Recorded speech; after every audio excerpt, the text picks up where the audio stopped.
ओम नमः शिवाय। हर हर महादेव। भक्तों, वेद पुराणों में वर्णित है कि शिव ही सत्य हैं, शिव ही सुंदर है। भगवान शिव का न कोई आदि है और न कोई अंत। आपने वेद पुराणों के माध्यम से भगवान शिव की अनेकानेक गाथाएं सुनी होंगी भक्तों, परंतु आज मैं उन्हीं जटाधारी, गंगाधारी और औघड़नाथ शिव भोले की ऐसी कुछ गाथाएं आपको सुनाने जा रहा हूं, जिससे आप सबका यह विश्वास और भी दृढ़ हो जाएगा कि मात्र एक लोटा गंगा जल अर्पण करने से प्रसन्न हो जाने वाले सदाशिव जैसा दानवीर और कोई नहीं है। तो एक बार फिर मेरे साथ बोलिए, बोलिए शंकर भगवान की।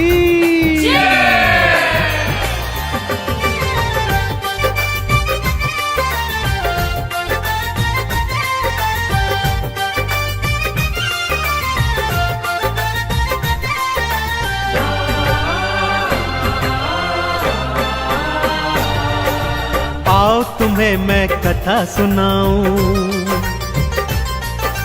आओ तुम्हें मैं कथा सुनाऊं शिव शंकर भगवान की। असुरों को भी जो वर देते ऐसे दया निधान की, ऐसे दया निधान की। आओ तुम्हें मैं कथा सुनाऊं शिव शंकर भगवान की। असुरों को भी जो वर देते ऐसे दया निधान की, ऐसे दया निधान की। आओ तुम्हें मैं कथा सुनाऊं।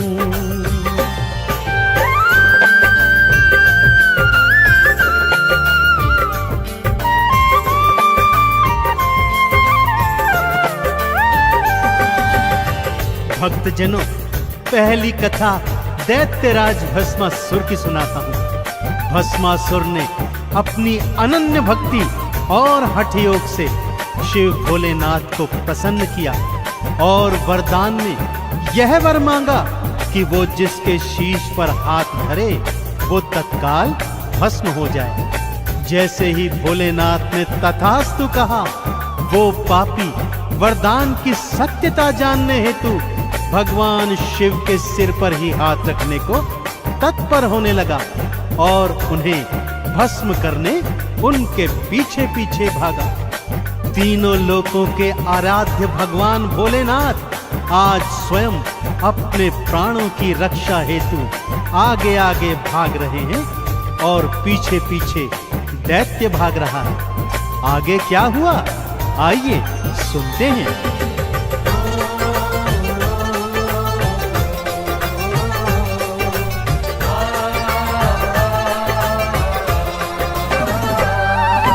पीछे पीछे भागा पापी, आगे शिव जी भाग रहे।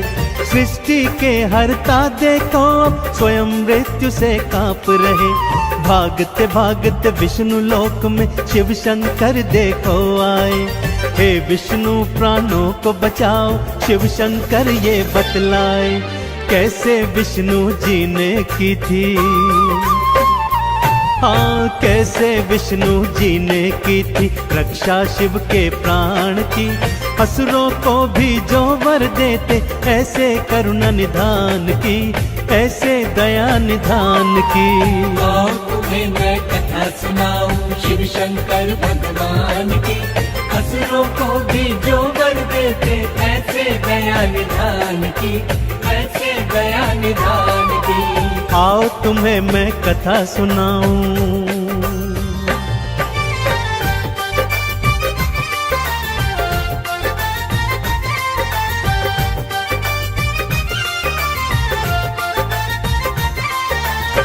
शिव शंकर के आवाहन पर श्री हरि ने योग निद्रा को त्यागा और तत्काल प्रभाव से मोहिनी का रूप धारण किया और असुर के सन्मुख पहुंच गए।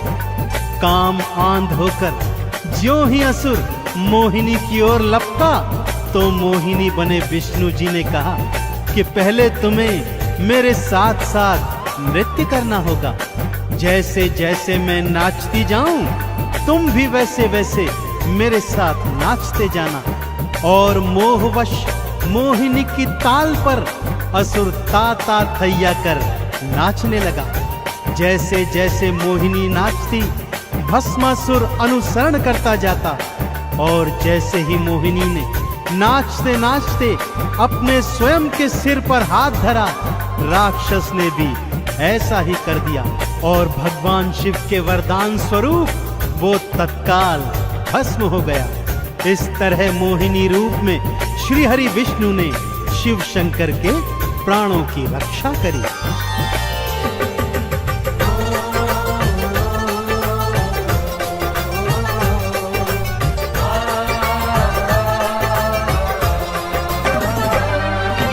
जैसे जैसे मोहिनी नाचे, असुर भी नाचता जाता था। भस्मासुर तो मोहिनी की ताल से ताल मिलाता था। मोहिनी ने नाचते नाचते अपने सिर पर हाथ रखा। राक्षस ने भी मोहिनी का भक्तों फिर अनुसरण किया। भस्म हो गया राक्षस पल में। हाँ, भस्म हो गया राक्षस पल में। बलि चढ़ाई प्राण की, असुरों को भी जो वर देते, ऐसे दया निधान की, ऐसे दया निधान की। आओ तुम्हें मैं कथा सुनाऊं शिव शंकर भगवान की। असुरों को भी जो वर देते, ऐसे दया निधान की, ऐसे दया निधान की। आओ तुम्हें मैं कथा सुनाऊं।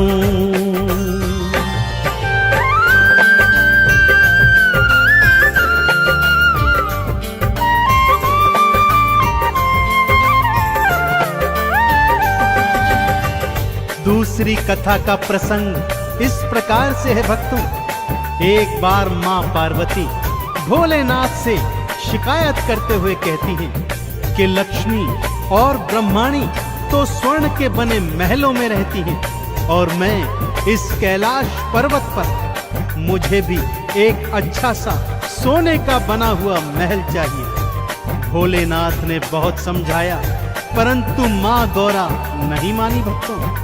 गौरा की हट के आगे विवश भोलेनाथ ने विश्वकर्मा को आदेश दिया कि वो ऐसी एक स्वर्ण की नगरी बनाए जिसका तोड़ तीनों लोकों में न हो। भगवान शिव के आदेश की देरी थी कि विश्वकर्मा ने स्वर्ण की ऐसी ही नगरी निर्मित कर दी। मां पार्वती ने जब उस नगरी को देखा तो अति प्रसन्न हो गईं।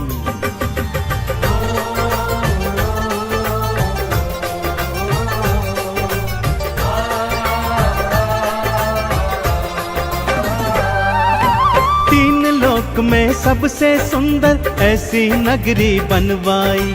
नगरी देखी गौरा ने तो मन ही मन वो हर्षाई। गृह प्रवेश की खातिर कोई पंडित भोले बुलवाओ। यज्ञ हवन और पूजा अर्चन हे शिव शंकर करवाओ। सबने अनुशंसा की भक्तों, हाँ सबने अनुशंसा की भक्तों। फिर रावण के नाम की, असुरों को भी जो वर देते, ऐसे दया निधान की, ऐसे दया निधान की। आओ तुम्हें मैं कथा सुनाऊं शिव शंकर भगवान की। असुरों को भी जो वर देते, ऐसे दया निधान की, ऐसे दया निधान की। आओ तुम्हें मैं कथा सुनाऊं।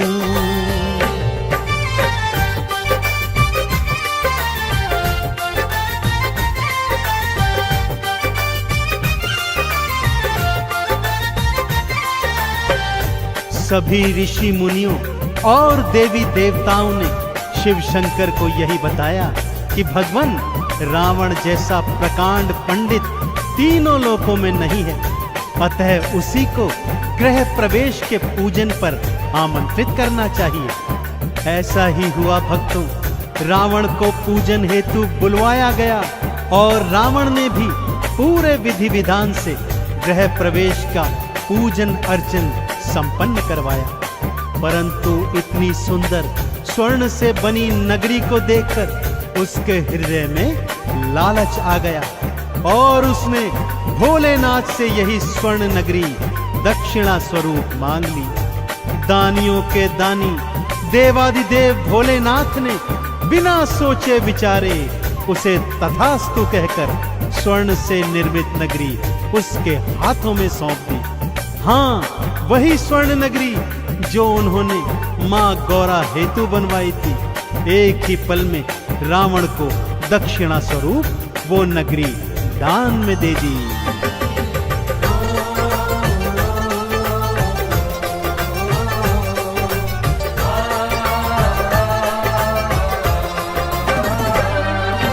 एक पल को ना देर लगाई, दान में लंका दे डाली। आप फकीरी हाल रहे और सबको देते खुशहाली। स्वर्ण की नगरी देखो रावण फिर अपने घर ले आया। पापी था पर शिव शंकर का भक्त परम वो कहलाया। वेद पुराण भी कहते गाथा, हाँ वेद पुराण भी कहते गाथा शिव शंकर के दान की। असुरों को भी जो वर देते ऐसे दया निधान की, ऐसे दया निधान की। आओ तुम्हें मैं कथा सुनाऊं शिव शंकर भगवान की। असुरों को भी जो वर देते ऐसे दया निधान की, ऐसे दया निधान की। आओ तुम्हें मैं कथा सुनाऊं।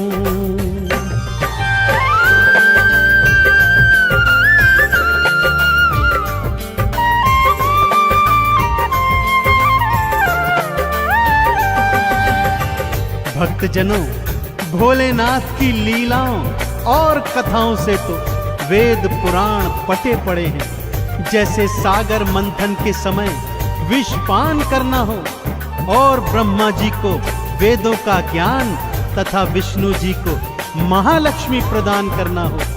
ताड़कासुर, जालंधर जैसे अनेक असुरों ने भोलेनाथ को प्रसन्न कर उनसे अभय वरदान प्राप्त किए हैं। तो फिर भोलेनाथ जो असुरों को भी वर देते हैं, क्या आपकी भक्ति से प्रसन्न नहीं होंगे भक्तों? अवश्य होंगे। कैसे होंगे? आइए आपको बतलाता हूं।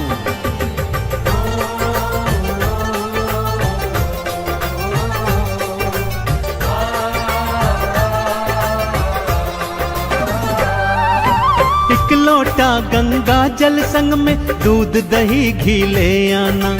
चंदन तिलक लगा पिंडी पर बेल पत्र अर्पित करना। बस इतनी सी भक्ति पर शिव भोले खुश हैं हो जाते। भक्तों के भंडार वो भोले अपनी कृपा से भर जाते।